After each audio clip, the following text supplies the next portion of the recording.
Hello friends, welcome to my channel. हूँ राठौड़ पायल आज तमने नाણાંના પરિમાણના સિદ્ધાંતની જે ધારણાઓ અથવા તેની જે શરતો છે એના વિશે ખ્યાલ આપીશ। પહેલાં આપણે શું જોયું હતું કે નાણાંના મૂલ્યના સિદ્ધાંતો છે એનું પ્રસ્તાવના જોઈ હતી। નાણાંનું મૂલ્ય એટલે નાણાંની સામાન્ય ખરીદ શક્તિ। નાણાંનું મૂલ્ય એટલે શું થશે કે ખરીદવાની આપણી કેવી શક્તિ છે તે। આ અર્થઘટન મુજબ નાણાંના એક એકમ વડે કોઈ એક વસ્તુનું જેટલું પ્રમાણ ખરીદી શકાય તેને નાણાંનું મૂલ્ય કહેવાય છે। કે નાણાંના એક એકમ વડે આપણે કે એક વસ્તુનું જેટલું પ્રમાણ ખરીદી શકીએ છે, કેટલું પ્રમાણ ખરીદી શકીએ તે માટે એને શું કહેવાય છે તો કે નાણાંનું મૂલ્ય કહે છે।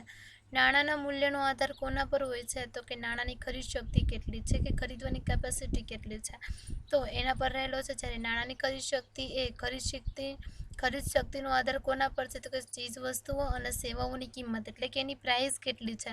એટલે કે જ્યારે કોઈ પણ કસ્ટમર છે એ ડિરેક્ટલી એટલે કે ડાયરેક્ટલી કોના દ્વારા ફેસ થાય છે કે કોઈ પણ વસ્તુ છે એની કિંમત એટલે કે વસ્તુની કિંમત પરથી એ વસ્તુ છે ખરીદશે તો એ કે ખરીદીનો આધાર છે, ખરીદ શક્તિનો આધાર કોના પર છે તો કે કિંમત પર।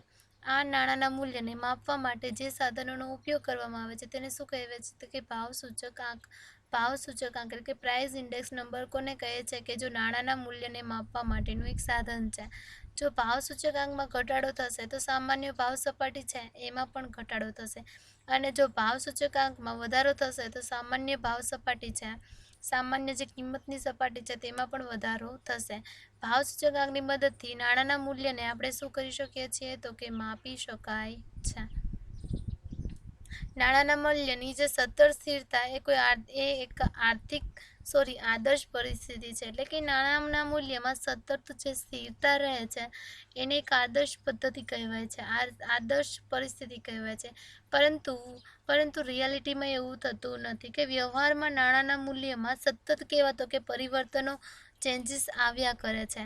નાણાંના મૂલ્યમાં થતા આ પરિવર્તનોનો કોઈ પણ દેશની આર્થિક સ્થિતિ ઉપર અર્થકારક અથવા તો અર્થતંત્રમાં છિન્ન ભિન્ન કરી નાખે પણ છે। એટલે કે એની અસર છે નેગેટિવ પણ ઉત્પન્ન થાય છે। આથી નાણાંના મૂલ્યમાં થતા ફેરફારોના કારણોની જાણકારી પ્રાપ્ત કરવી એ ખૂબ જ મહત્વની બાબત બની રહે છે। એટલે કે આથી જે નાણાંના મૂલ્યમાં જે કંઈ પણ ફેરફાર થાય છે તો એના કારણો ક્યાં છે તો કે એની જાણકારી પ્રાપ્ત કરવી એ ખૂબ જ ઇમ્પોર્ટન્ટ એટલે કે બાબત છે, મહત્વની બની રહે છે। કે નાણાંનું મૂલ્ય કઈ રીતે નક્કી થાય છે ને તે સમજાવવા માટે મુખ્ય બે સિદ્ધાંતો રજૂ કરીએ છે કે ફિશરનો નાણાંનો પરિમાણ એટલે કે પુરવઠાનો સિદ્ધાંત, જ્યારે કેમ્બ્રિજ અર્થશાસ્ત્રીનો રોકડ પુરાંતનો સિદ્ધાંત। એમાં આપણે પહેલો જોશું ફિશરનો નાણાંનો પરિમાણનો સિદ્ધાંત એટલે કે નાણાંનો પરિમાણ અથવા તો જથ્થાનો સિદ્ધાંત। નાણાંના પરિમાણના સિદ્ધાંત અંગે પૂર્ણ જાણકારી પ્રાપ્ત કરવા માટે આપણે નીચેના જે મુદ્દાઓ છે એને ક્રમશઃ અભ્યાસ કરવો જરૂરી છે। ફર્સ્ટ વન શું છે કે નાણાંના પરિમાણ અથવા તો પુરવઠાના સિદ્ધાંતની વ્યાખ્યાઓ અને એનું સ્પષ્ટીકરણ આપેલું છે। જ્યારે બ છે નાણાંના પરિમાણના સિદ્ધાંતની ધારણાઓ અથવા તેની શરતો આપેલી છે। શું છે તો કે નાણાંનું જે પરિમાણ છે એ સિદ્ધાંત છે એની વ્યાખ્યાઓ છે અને એનું સ્પષ્ટીકરણ છે। કે નાણાંનો જે પરિમાણનો સિદ્ધાંત છે એ સૌથી જૂનો છે અને ખૂબ જ ઇમ્પોર્ટન્ટ અને મહત્વનો છે। ડેવિડ હ્યુમનના મતે શું છે તો કે ભાવ સપાટી અને નાણાંના પ્રમાણ વચ્ચે એક પારસ્પરિક સંબંધ હોય છે। એટલે કે ભાવ સપાટી અને નાણાં વચ્ચે કેવો છે કે એકબીજા ઉપર ડિપેન્ડ હોય છે।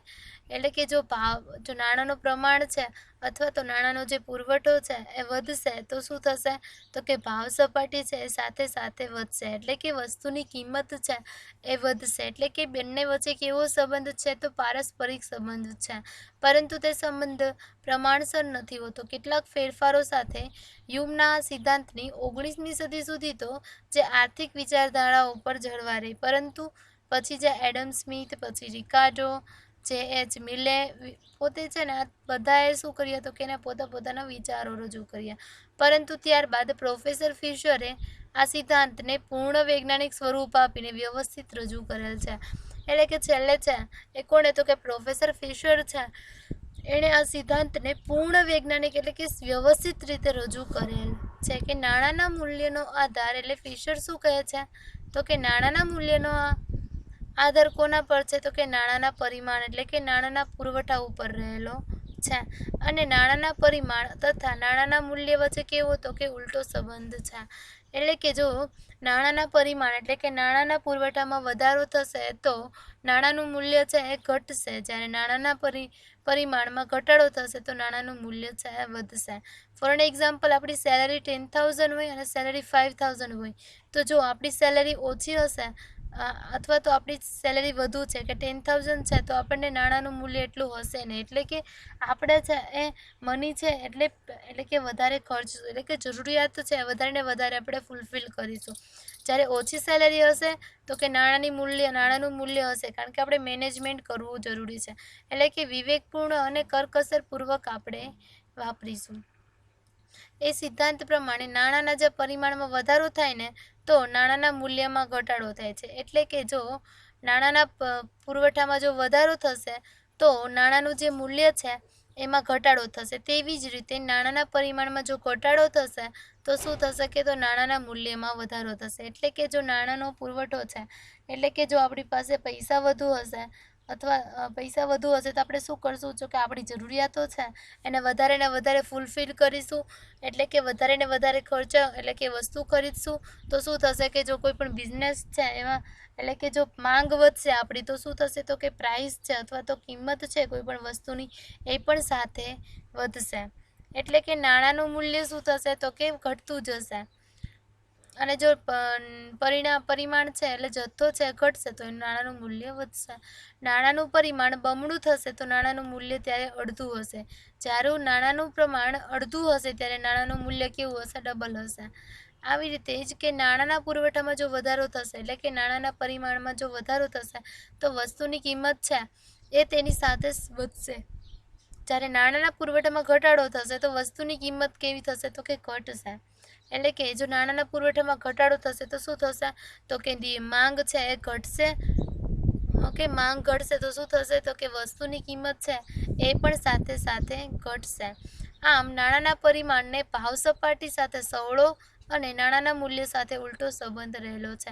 એટલે કે નાણાંના જે પુરવઠો છે એને ભાવ સપાટી એટલે કે જેમ જેમ પુરવઠો વધે છે તેમ તેમ ભાવ સપાટી વધે છે અને જેમ જેમ નાણાંનો પુરવઠો ઘટે છે તેમ તેમ ભાવ સપાટી ઘટે છે.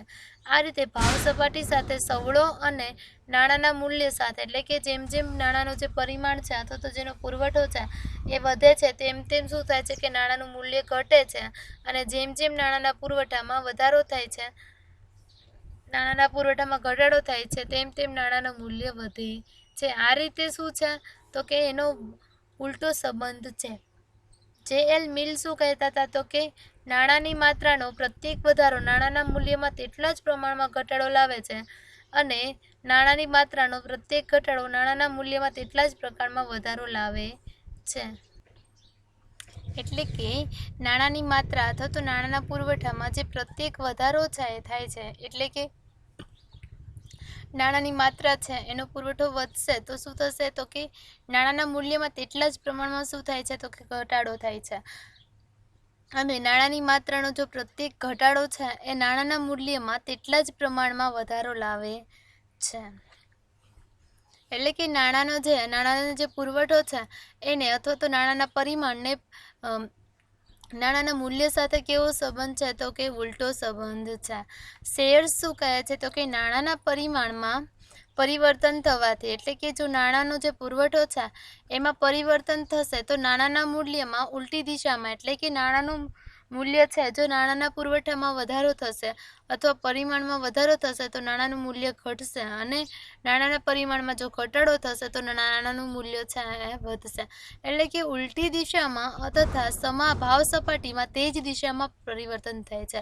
એટલે કે નાણાંના જે પરિમાણમાં જેમ વધારો થશે તેમ તેમ જે કિંમત છે ભાવ સપાટી છે વધશે અને નાણાંના પરિમાણમાં ઘટાડો થશે તેમ તેમ ભાવ સપાટી છે ઘટે છે. એટલે કે વધે છે ઘટે છે એની સાથે જ ઘટે છે અને વધે છે. એટલે કે એની સાથે કેવો સંબંધ છે તો કે સવળો સંબંધ છે. એટલે કે ડાયરેક્ટ એની સાથે સંબંધ છે. F.W. હાઉસિંગ શું કહે છે કે જો બીજી બાબતો યથાવત રહે અને નાણાંનું પ્રમાણ બમણું થઈ જાય એટલે કે નાણાંનું પ્રમાણ છે પુરવઠો છે ડબલ થઈ જાય તો વસ્તુઓની કિંમત પણ કેવી થઈ જશે તો કે પહેલાં કરતાં ડબલ થઈ જશે અને નાણાંનું મૂલ્ય કેવું થઈ જશે તો કે અડધું થઈ જશે. તેવી જ રીતે જો બીજી બાબતો યથાવત રહે અને નાણાંનું પ્રમાણ અડધું થઈ જાય તો વસ્તુઓની કિંમત પણ અડધી થશે અને શું થશે કે જે નાણાંનું મૂલ્ય છે ડબલ થઈ જશે. પ્રોફેસર વિક્સેલ શું કહે છે તો કે સામાન્ય ભાવ સપાટી પ્રાપ્ય નાણાંના પરિમાણની સાથે બદલાતી રહે છે. એટલે કે સામાન્ય જે ભાવ સપાટી છે કોની સાથે બદલાતી રહે છે તો કે નાણાંના પરિમાણની સાથે. બધી વ્યાખ્યાઓનો સાર શું છે કે એનો મેઇન સાર એવો છે કે નાણાંના મૂલ્યનો આધાર કોના પર રહેલો છે તો કે નાણાંના પરિમાણ પર. એટલે કે નાણાંના મૂલ્યનો આધાર નાણાંના પુરવઠા પર રહેલો છે અને તે મુજબ નાણાંના પરિમાણમાં જે દિશામાં ફેરફાર થાય છે તેના કરતાં ઉલટી દિશામાં જે નાણાંના મૂલ્યમાં ફેરફાર થાય છે. એટલે કે નાણાંનું મૂલ્ય એટલે કે નાણાંના પરિમાણ એટલે કે નાણાંનો જે જથ્થો છે અથવા તો પુરવઠો છે જો તેમાં વધારો થાય છે તો એના કમ્પેરમાં નાણાંનું મૂલ્ય ઘટશે અને નાણાંનું મૂલ્ય ક્યારે વધશે જ્યારે નાણાંનું પરિમાણ છે એટલે કે જથ્થો છે એ ઘટશે ત્યારે કોઈ પણ નાણાંનું મૂલ્ય છે વધે છે. વસ્તુનું મૂલ્ય જેમ તેની આપણે માંગ અને પુરવઠા દ્વારા નક્કી કરી શકીએ છીએ ને તેવી જ રીતે નાણાંનું મૂલ્ય છે એ નાણાંની માંગ અને પુરવઠા દ્વારા નક્કી થાય છે. ફર્સ્ટ વન શું હતું તો કે ટૂંકા ગાળામાં નાણાંની માંગ સ્થિર રહેવાના કારણો. એટલે કે કયા રીઝન છે કે જેના થ્રુ કોઈ પણ માંગ છે ટૂંકા ગાળા માટે સ્થિર રહે છે. નાણાંની માંગ ટૂંકા ગાળામાં શા માટે સ્થિર રહે છે તો તેનું કારણ સમજાવતા ફિશર એવું જણાવે છે કે નાણાંની માંગ છે એ સામાન્ય વસ્તુઓની માંગ કરતાં જુદા પ્રકારની હોય છે. તો કે કેવી રીતે? જ્યારે વસ્તુઓ અને સેવાઓનો વિનિમય થાય છે ત્યારે નાણાંની માંગ કરવામાં આવે છે. એટલે કે નાણાંની માંગ ક્યારે થાય છે કે જ્યારે આપણે કોઈ પણ વસ્તુ ખરીદતા હોઈએ ત્યારે આપણને નાણાંની જરૂર પડશે કારણ કે વસ્તુ ખરીદશું તેના બદલામાં એને મની પેડ કરવું પડશે. ઓકે, તેવી જ રીતે કોઈ પણ વેચનાર છે એટલે કે વસ્તુ અને સેવાઓનો વિનિમય થાય છે. એટલે કે વેચનાર છે કોઈ પણ વસ્તુ વેચશે એટલે કે વસ્તુ છે એ વેચે છે તો અહીંયા શું તો કે એને નાણાં એટલે કે જે મની છે એના ફોર્મમાં જોશે. એટલે કે નાણાંની માંગનો આધાર વિનિમયના પ્રમાણ ઉપર રહેલો છે અને વિનિમયનો આધાર એટલે કે વસ્તુ છે એની જે આપલે થાય છે તેનો આધાર કોના પર રહેલો છે તો કે વસ્તુ અને સેવાઓના કુલ ઉત્પાદન પર રહેલો છે અને કુલ ઉત્પાદનનો આધાર કોના પર રહેલો છે તો કે ઉત્પાદનના સાધનો પર રહેલો છે. ઉત્પાદનના સાધનો ક્યાં ક્યાં છે? મજૂર, મૂડી, જમીન અને નિયોજક કે જે ઉત્પાદનના સાધનો છે. એટલે ફિશર એવું કહે છે કે જેના ઉપર નાણાંની માંગનો અંતિમ આધાર એટલે કે અંતિમ આધાર કોના પર છે તો કે ઉત્પાદન એટલે કે ઉત્પાદનના સાધનો પર છે. ઉત્પાદનના સાધનોનો પુરવઠો અને તેની કાર્યક્ષમતા ટૂંકા ગાળામાં સ્થિર રહે છે. એટલે કે ઉત્પાદનના સાધનો અને તેની કાર્યક્ષમતા ટૂંકા ગાળામાં સ્થિર રહે છે તો શું થશે તો કે વસ્તુઓ છે એનો પુરવઠો સ્થિર રહેતો હોવાથી વિનિમયનું પ્રમાણ પણ સ્થિર રહે છે. એટલે કે જો ઉત્પાદનનો આધાર એટલે કે ઉત્પાદનના સાધનો સ્થિર રહેશે તો કે વસ્તુઓ અને સેવાઓનું જે કુલ ઉત્પાદન છે એ પણ શું સ્થિર રહેશે. એના લીધે વિનિમય છે એ એટલે કે વિનિમયનું પ્રમાણ પણ શું રહેશે? સ્થિર રહેશે. અને જો વિનિમયનું પ્રમાણ સ્થિર રહેશે તો માંગનો છે એટલે કે નાણાંની માંગનું પ્રમાણ પણ યથાવત રહે છે. આવી રીતે નાણાંનું મૂલ્ય એ નાણાંની માંગ સાથે કનેક્ટેડ છે. સેકન્ડ વન શું છે તો કે નાણાંના પુરવઠાનું પ્રમાણ નક્કી કરનારા પરિબળો. એટલે કે નાણાંનું જે પુરવઠો છે એનું પ્રમાણ નક્કી કરનારા પરિબળો ક્યાં ક્યાં છે? એટલે કે નાણાંનો પુરવઠો બરાબર શું થશે તો કે ચલણમાં રહેલ અધિકૃત નાણું એટલે કે જે રિયલમાં જો ચલણમાં છે જે ઉપયોગમાં આલે છે તે ચલણમાં રહેલ જે અધિકૃત નાણું છે તે પ્લસ જે બેંક પાસે જે નાણું રહેલું છે તેનું પ્રમાણ. એટલે કે ચલણમાં રહેલ અધિકૃત નાણું પ્લસ બેંકના જે નાણાંનું પ્રમાણ છે તે. એટલે કે નાણાંનો કુલ પુરવઠો જેના પર આધાર રાખે છે તે શું છે તો કે અધિકૃત નાણું છે, પછી બેંક નાણું છે, ચલણ વેગ. એટલે અહીંયા શું થશે તો કે ચલણ વેગ એટલે શું થશે તો કે નિશ્ચિત સમય એટલે કે કોઈ પણ ફિક્સ ટાઈમ છે એટલે કે નિશ્ચિત સમયગાળામાં નાણાંનો એક સિક્કો એક હાથમાંથી બીજા હાથમાં કેટલી ઝડપથી ફરે છે અને એને ચલણ વેગ કહેવાય છે.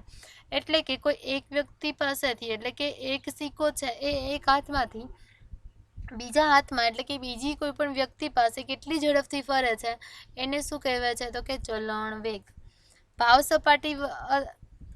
સપાટી અને જે નાણાંનું મૂલ્ય વચ્ચે કેવો સંબંધ છે તો કે ઉલટો સંબંધ છે। જો ભાવ સપાટી વધે એટલે કે ભાવ સપાટી ક્યારે વધશે કે જ્યારે નાણું છે એનું જે પુરવઠો અથવા તો નાણાંનું જે પરિમાણ છે એ વધશે ત્યારે ભાવ સપાટી વધશે। એટલે કે ભાવ સપાટી વધશે તો નાણાંનું મૂલ્ય છે એ ઘટે છે, કારણ કે ભાવ સપાટી અને નાણાંના જે પરિમાણ છે એ વચ્ચે કેવો સંબંધ છે તો કે સવળો સંબંધ છે। એટલે કે એકબીજા વધે તો એકબીજા વધે છે અને ઘટે છે તો ઘટે છે।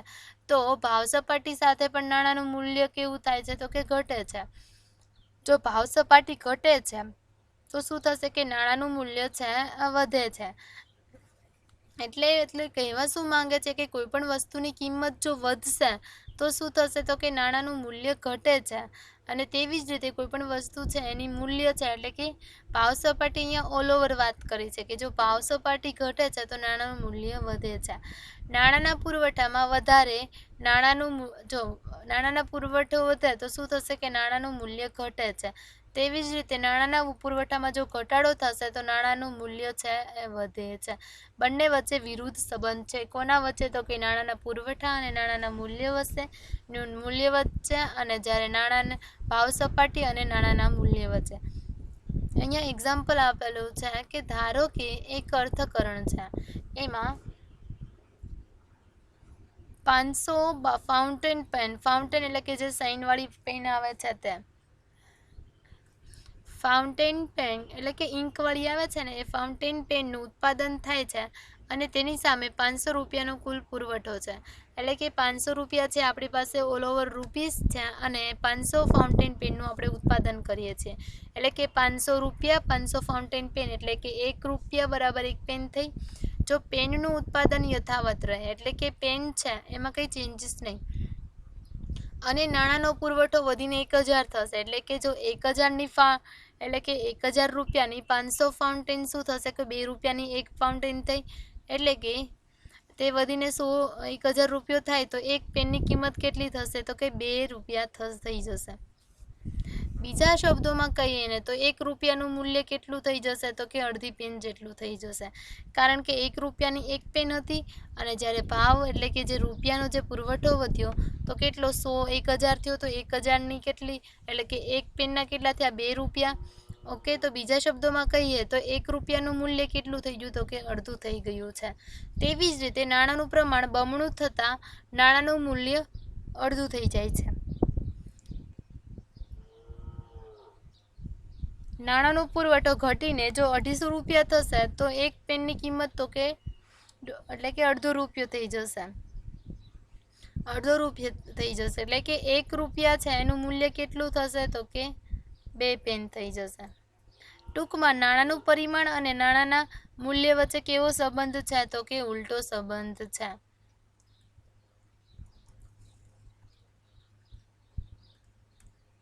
હવે શું છે કે સિદ્ધાંતની ધારણાઓ અને શરતો કઈ કઈ છે। ઓકે, જે આ સિદ્ધાંત છે તો એની ધારણાઓ અને શરતો છે। આ સિદ્ધાંતની શરૂઆતમાં જેમ કહેવામાં આવ્યું છે કે જો બધી બાબતો સ્થિર રહે તો જ આ સિદ્ધાંત છે યથાર્થ રીતે કામ કરી શકે છે, કે બધી બીજી મેટર છે એ સ્થિર રહેશે ને તો જ આ સિદ્ધાંત છે એ કામ કરશે। આ બીજી બધી બાબતોને એટલે આ સિદ્ધાંતની જે ધારણાઓ કે શરતો કહેવાય છે। એટલે કે જે બીજી બાબતો કહે છે કે બધું એ સ્થિર રહે ને પછી આવું વર્ક કરે એટલે કે જે એને શું કહેવાય છે કે ધારણાઓ અથવા તો શરતો કહેવાય છે। જો આ ધારણાઓનું ખંડન થાય એટલે કે આ ધારણા છે એનું કોઈ પાલન ના થાય, ખંડન થાય ને તો આ સિદ્ધાંત છે યોગ્ય રીતે કામ ન કરી શકે। આ બીજી બધી બાબતો કે ધારણાઓ નીચે પ્રમાણે છે। એટલે કે નાણાંની માંગ છે કેવી તો સ્થિર રહેવી જોઈએ। ક્યારે સ્થિર રહેવી જોઈએ? ત્યારે જ આપણે જે આ નાણાંનો જે પરિમાણનો જે સિદ્ધાંત છે એ સફળતાપૂર્વક કાર્ય કરી શકીએ છીએ।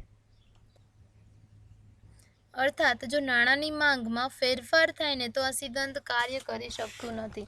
અહીંયા એવી ધારણા કરવામાં આવેલી છે અથવા તો શરત છે કે જે નાણાંની માંગ છે એ સ્થિર રહેવી જોઈએ। એટલે તો જ છે આ નાણાંનો જે પરિમાણનો સિદ્ધાંત છે, જે નાણાંના પુરવઠાનો સિદ્ધાંત છે એ સફળતાપૂર્વક કાર્ય કરી શકે છે। બીજા શબ્દોમાં કહીએ ને તો કે નાણાંની જે માંગને જે પરિબળો અસર કરે છે ને તેને સ્થિર ધારી લેવામાં આવેલા છે. એટલે કે નાણાંની માંગને જે પરિબળો જે કંઈ પણ ફેક્ટર છે, પરિબળો છે જે અસર કરે છે તેને શું કહેવાય છે તો કે સ્થિર છે. એટલે કે એમાં કંઈ ચેન્જીસ થતો નથી. જેમ કે જનસંખ્યામાં કંઈ ફેરફાર થતો નથી, એટલે કે પોપ્યુલેશન છે એમાં કંઈ ચેન્જીસ નથી થતું. સેકન્ડ વન છે ઉત્પાદનનું પ્રમાણ કેવું રહે છે તો કે સ્થિર રહે છે. જે ઉત્પાદન થાય છે કોઈ પણ વસ્તુનું તો એનું પ્રમાણ કેવું તો કે સ્થિર રહે છે. પછી લોકોની ટેવ અને સ્વભાવમાં કંઈ પરિવર્તન થતું નથી. એટલે કે લોકોની ટેવ છે એ ટેવ એવી જ રહે છે અને સ્વભાવમાં કંઈ ચેન્જીસ થતો નથી. પછી ઉપભોગનું પ્રમાણ સ્થિર રહે છે. એટલે કે ઉપયોગ કરનાર છે, એટલે કે જે યુઝ કરનાર લોકો છે એનું જે પ્રમાણ છે સ્થિર રહે છે. પછી સેકન્ડ વન શું છે તો કે સોદાઓનું પ્રમાણ સ્થિર રહેવું જોઈએ. એટલે કે આ સિદ્ધાંતની સફળતા માટે એમ ધારી લેવામાં આવે છે કે જે સોદાઓનું જે પ્રમાણ છે એટલે કે કોઈ પણ ટ્રાન્ઝેક્શન થાય છે એમાં શું થાય છે તો કે એમાં યથાવત રહે છે. જો સોદાઓના પ્રમાણમાં વધારો ઘટાડો થાય ને તો આ સિદ્ધાંત કામ ના કરી શકે. કે જો કોઈ પણ વિનિમયની પ્રક્રિયા છે, ઓકે, અથવા તો ટ્રાન્ઝેક્શન છે, કોઈ પણ વસ્તુની આપણે કરીએ છીએ, જો એના પ્રમાણમાં વધારો ઘટાડો થાય ને તો આ સિદ્ધાંત કામ કરી શકશે ને. એટલે પહેલું શું છે તો કે નાણાંની જે માંગ છે એ સ્થિર રહેવી જોઈએ. સેકન્ડ વન શું છે કે સોદાઓનું જે પ્રમાણ છે એ સ્થિર રહેવું જોઈએ. એટલે કે કોઈ પણ ટ્રાન્ઝેક્શન છે ટેમ્પરરી એટલે કે સ્થિર, એટલે કે એમાં કંઈ ચેન્જીસ થવો ના જોઈએ. થર્ડ વન શું છે તો કે ચલણી નાણું, એટલે કે જે ચલણમાં જે રૂપિયાના ફોર્મમાં વપરાય છે તે, અને શાખી નાણું. શાખી નાણું એટલે કે શું થશે તો કે જે બેંક પાસે છે એ વચ્ચેનો ગુણોત્તર, એટલે કે વચ્ચેનો જે રેશિયો છે સ્થિર રહેવો જોઈએ. એટલે કે વર્તમાન સમયમાં છે એ શાખી નાણાંનું મહત્વ ખૂબ જ વધી ગયું છે અને તેના પ્રમાણમાં વધારો કે ઘટાડો થવાથી નાણાંના કુલ પુરવઠા ઉપર એની અસર થાય જ છે. કારણ કે શાખી નાણું છે અત્યારે બહુ ફેમસ છે. એટલે કે કોઈ પણ વ્યક્તિ છે અત્યારે એટલું બધું કોમ્પિટિશન વધી ગયું છે તો કે જે મની છે એની અછત થાય છે. એટલે કે જે કોઈ પણ બિઝનેસ છે એને એનો બિઝનેસ સ્ટાર્ટ કરવો છે તો એની પાસે એટલી બધી કેપિટલ કે મૂડી હોતી નથી. તે માટે શું કરે છે તો કે શાખી નાણાંનો એ ઉપયોગ કરે છે. એટલે કે લોન વગેરે લઈને એ કોઈ પણ બિઝનેસ છે સ્ટાર્ટ બી કરી શકે છે અને કન્ટિન્યુ બી રાખી શકે છે. અને તેના પ્રમાણમાં વધારો ઘટાડો થાય છે તો ઓબ્વિયસલી જે નાણાંનો જે કુલ પુરવઠો છે તેના ઉપર અસર તો થવાની જ છે. વ્યાપારી બેંકો દ્વારા, એટલે કે કોઈ પણ બેંકો છે વ્યાપારી, એના દ્વારા રોકડ નાણાંની થાપણના પ્રમાણને આધારે શાખી નાણાંનું સર્જન કરવામાં આવે છે. કે કોઈ પણ બેંક છે એની પાસે જે રોકડ નાણાંની જે રોકડ આપણે કોઈ પણ ઇન્વેસ્ટમેન્ટ કરતા હોય છે કે જે પૈસા જમા કરેલા છે, એટલે કે થાપણોના પ્રમાણને આધારે કોઈ પણ બેંક છે એ શાખી નાણાંનું સર્જન કરવામાં આવે છે. એટલે કે ચલણી દ્વારા, એટલે કે ચલણી નોટો છે એના દ્વારા, અથવા તો જે ચલણ રૂપિયાનું છે એના દ્વારા નાણાંના પુરવઠામાં વધારો થવાથી બેંકોની જે થાપણોમાં પણ વધારો થાય છે. પરિણામે જે શાખી નાણાંની ધિરાણની માંગમાં પણ વધતા ઓછા પ્રમાણમાં વધારો થાય છે. એટલે કે બેંકો પાસે આપણે જમા કરાવીએ છીએ, કોઈ પણ વધારે ને વધારે કોઈ પેમેન્ટ, કોઈ પણ પૈસા છે એ આવકનો ભાગ ત્યાં જમા કરાવશે તો તેના પરિણામે શું થશે તો કે શાખી નાણાંની જે ધિરાણની માંગમાં પણ શું થાય છે તો કે વધતા ઓછા પ્રમાણમાં વધારો થાય છે. એટલે કે કોઈ પણ બેંક છે એ આપણે કોઈ પણ પૈસા છે બેંકમાં જમા કરાવીએ છીએ તો એ શું કરે છે તો કે અમુક છે એ શું કરે છે તો કે અમુક છે જમા રાખે છે. રોકડ નાણાંની જે અનામતો છે એ જમા રાખે છે અને શું કરે છે તો કે અમુક જે કોઈ પણ બિઝનેસમેન હોય છે એને લોનની જરૂર હોય છે તો અથવા તેને ધિરાણ આપે છે. એટલે કે કોઈ પણ પૈસા છે એ આપે છે. એટલે કે માંગમાં પણ શું થાય છે તો કે વધારો થાય છે. હવે આ સિદ્ધાંતને લાગુ પાડવા માટે એ જરૂરી છે કે કેટલા પ્રમાણમાં ચલણી નાણાંના પ્રમાણમાં ફેરફાર થાય તેટલા જ પ્રમાણમાં શાખી નાણાંનું સર્જન થતું રહેવું જોઈએ. એટલે કે ચલણી નાણાંમાં જેટલો ફેરફાર થાય ને એટલા જ પ્રમાણમાં શાખી નાણાંનું પણ સર્જન થવું જોઈએ. અર્થાત ચલણી નાણું અને શાખી નાણાં વચ્ચેનો અનુપાત સ્થિર રહે એ સિદ્ધાંતનો યથાર્થ કામ રહે છે. એટલે કે બંને છે એમાં બંને વચ્ચેનું જે રિલેશન છે, એટલે કે બંને વચ્ચેનો જે તફાવત છે સ્થિર રહેવો જોઈએ. ફોર્થ વન શું છે કે નાણાંનો ચલણ વેગ સ્થિર રહેવો જોઈએ.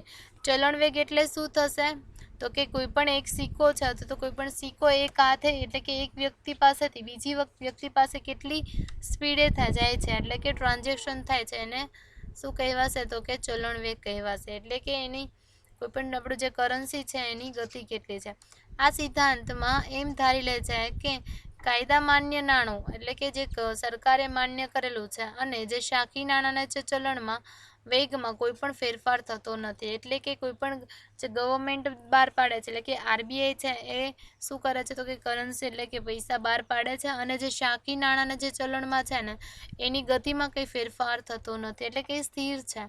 કોઈ એક નિશ્ચિત સમયના ગાળામાં રૂપિયો સિક્કો કે નોટ એક હાથમાંથી બીજા હાથમાં કેટલી વાર ફરે છે તે પ્રમાણને શું કહેવાય છે તો કે નાણાંનો ચલણ વેગ કહેવાય છે.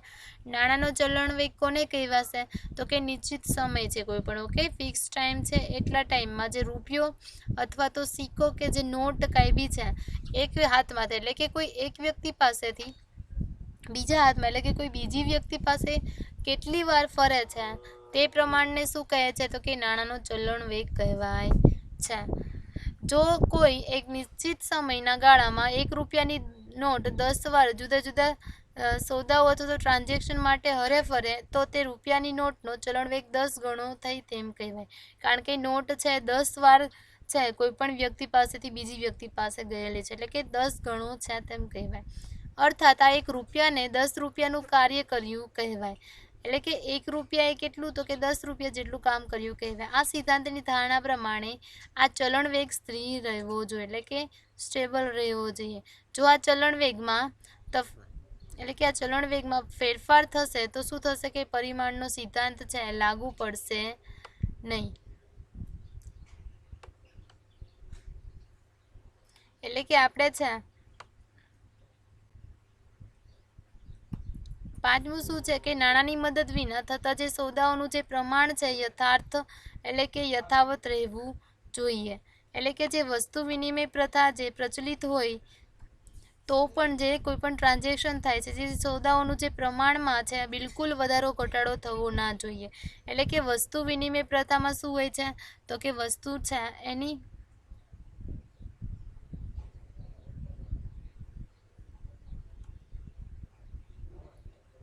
એટલે કે વસ્તુ વિનિમય પ્રથામાં વસ્તુની આપ લે થતી હતી તો એમાં શું કે એમાં પણ કંઈ ચેન્જીસ ના થવો જોઈએ. જો નાણાંની મદદ વિના પણ જે કંઈ પણ ટ્રાન્ઝેક્શન થતા હશે અથવા જે સોદાઓનું જે પ્રમાણ છે એ શું થશે તો કે ફેરફાર થાય ને તો સિદ્ધાંત યથાર્થ પુરવાર થતો નથી. એટલે કે નાણાંની મદદ વિના કોઈ પણ ટ્રાન્ઝેક્શન છે તો એનું જે પ્રમાણ છે એ કેવું રહેવું જોઈએ તો કે સ્થિર રહેવું જોઈએ. નાણાંનો સંગ્રહ ન થવો જોઈએ એટલે કે ઇન્વેસ્ટમેન્ટ ના થવું જોઈએ.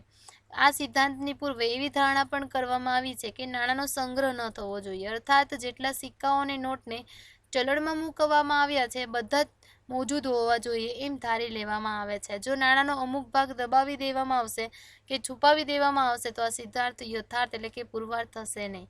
તેથી આ સિદ્ધાંતની યથાર્થતા પુરવાર કરવા માટે જરૂરી છે કે નાણાંનો સંગ્રહ થવો ના જોઈએ.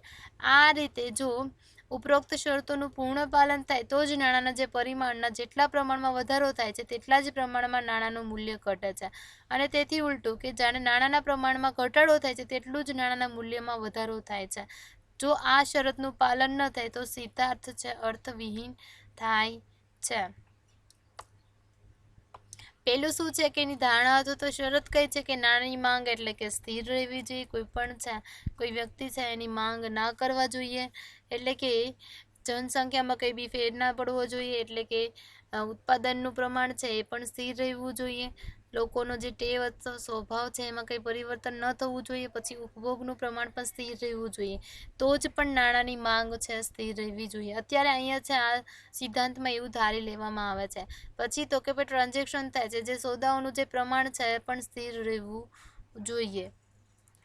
પછી તો કે ચલણી નાણું અને શાખી નાણાં વચ્ચેનો ગુણોત્તર સ્થિર રહેવો જોઈએ.